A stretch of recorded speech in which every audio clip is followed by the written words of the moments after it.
ये तमाम पार्टियां हैं जो आज खुले मंच पे वक्फ बोर्ड के समर्थन में गए थे जंतर मंतर।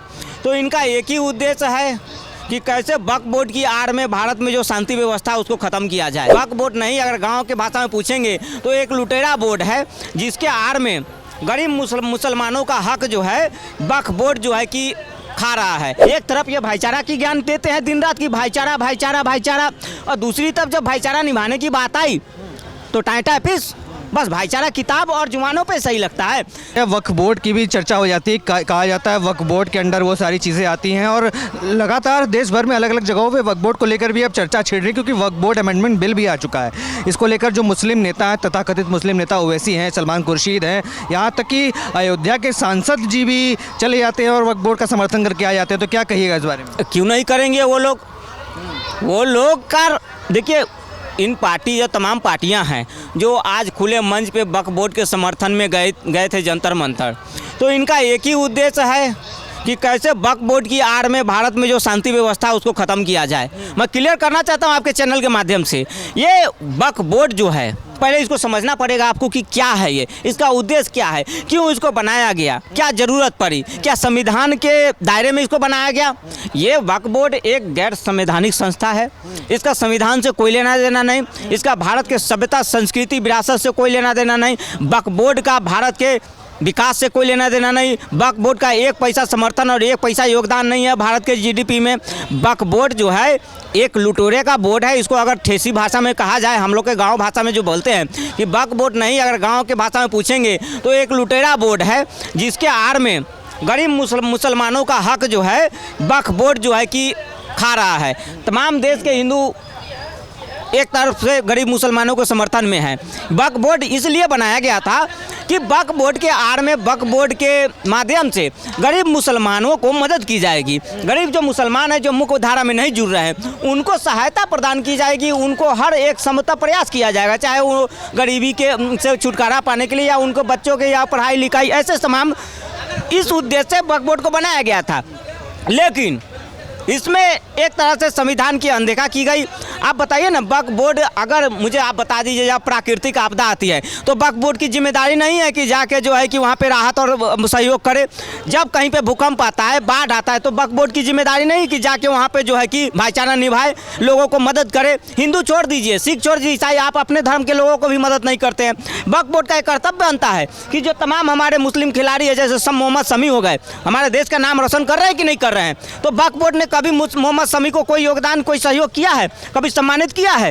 वक्फ बोर्ड, आप बता दीजिए कि कोई वक्फ बोर्ड ने किसी मुसलमान बच्चे को जो है कि स्कॉलरशिप दे के IAS IPS बनाया हो, वक्फ बोर्ड किसी मुसलमान बच्चे को जो है कि डॉक्टर बनाया हो, विदेश पढ़ने के लिए भेजा हो? आप बताइए ना, वक्फ बोर्ड का एक पैसा योगदान नहीं है देश के GDP में।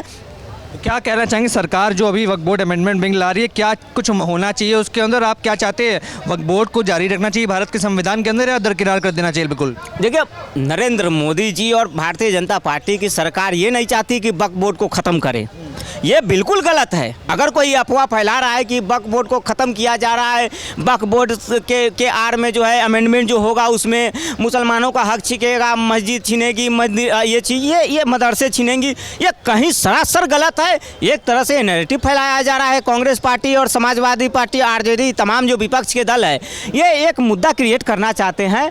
ये मुसलमानों को बरगलाने की कोशिश हो रही है। देखिए, जो अमेंडमेंट बिल आया है उसमें साफ तौर पर ये लिखा गया है, उसमें दर्शाया गया है कि भाई साहब, ये अमेंडमेंट जो होगा उसमें जो सुधार होगी उसमें ये होगा कि उसमें जो अधिकारी होंगे वो कोई IAS ऑफिसर होगा, जो पदाधिकारी, जो वक्फ बोर्ड का जो अकाउंट, जो ट्रांजैक्शन होगा, है ना, वो सरकार की निगरानी में रहेगी। जो वक्फ बोर्ड की संपत्ति है, सरकार चाह रही है कि उसका यूज जो है पब्लिक को उसका फ़ायदा मिले। वहाँ पे स्कूल खुले, कॉलेज खुले, वहाँ पे प्लेग्राउंड बने, वहाँ पे जो है कि इस तरह की जो है कि वक्फ बोर्ड की करोड़ों और लाखों करोड़ों की संपत्ति है। सबसे ज़्यादा देश में अगर रेलवे और सैनिक विभाग के पास अगर बाद किसी के पास ज़मीन है तो वक्फ बोर्ड के पास है।